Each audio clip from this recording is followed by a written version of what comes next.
Hey Jules Bless Vegan, and as always, welcome to my channel. And for those who are new, I hope you'll find something valuable here. So what I wanted to talk about was how I'm like a vegan in progress, right?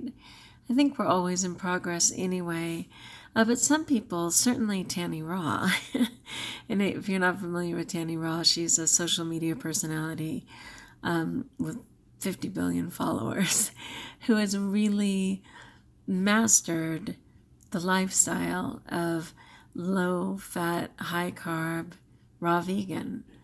And she's no nonsense. She just is just straight up on making a choice, sticking with the choice, having integrity, being accountable to self, rejoicing in the food and making the most of it, but keeping the food in its place, so that it doesn't rule your life or control your day.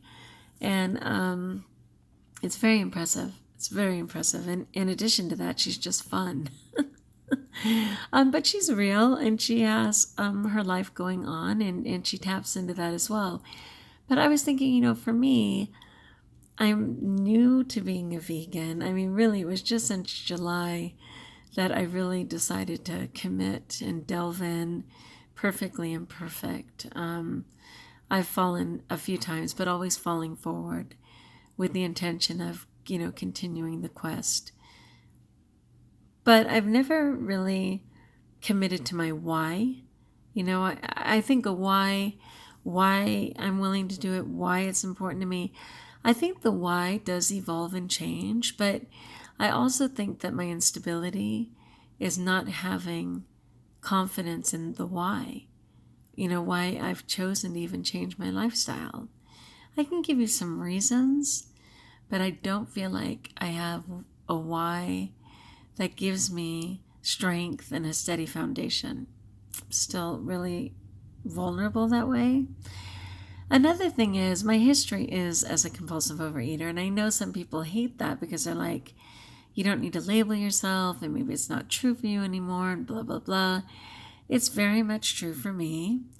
But what I'm realizing as I dare to allow weight to slip away, as I dare to not anesthetize myself with food, that I'm extremely vulnerable and have to sit with feelings. And the great part about binging and numbing myself with food is that I generally don't have to sit with those feelings. And if they dare to rear their ugly head, I can just stuff them down even further. And sadly, I am not choosing to do that.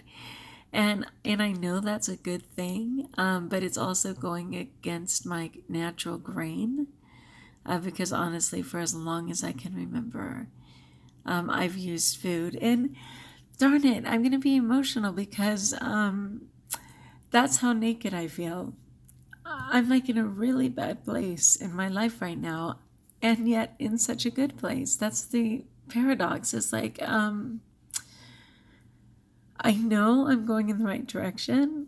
I know I'm making the right choices every day, but I have to sit with the same insecurity that I've tried so hard to bury. A zillion trillion times. And, in the 12-step program, they always say that if you end up killing yourself, if you kill yourself in the first 5 years of recovery, so the first 5 years of being sober, the first 5 years of being abstinent, you've killed the wrong person. And I know that sounds funny, but it's because so often the shame and the things that make you want to kill yourself don't belong to you. I'm a mixed bag of tricks because I'm light and joy and funny, but I'm broken. I'm so broken from so much that's been put on me in my life.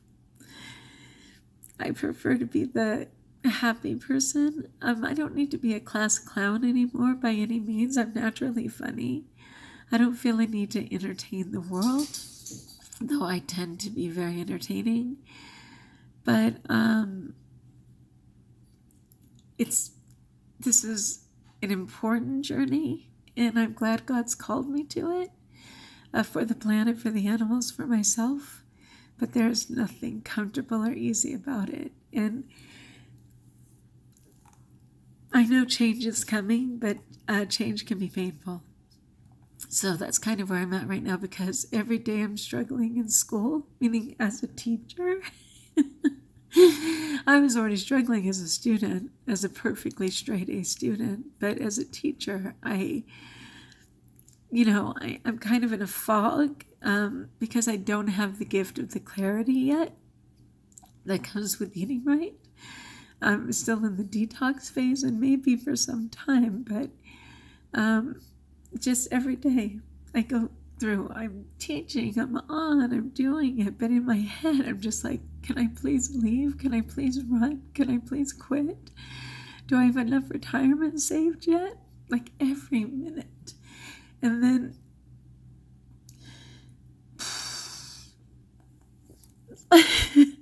sorry, but just the fear of not being integrous, not being able to abstain,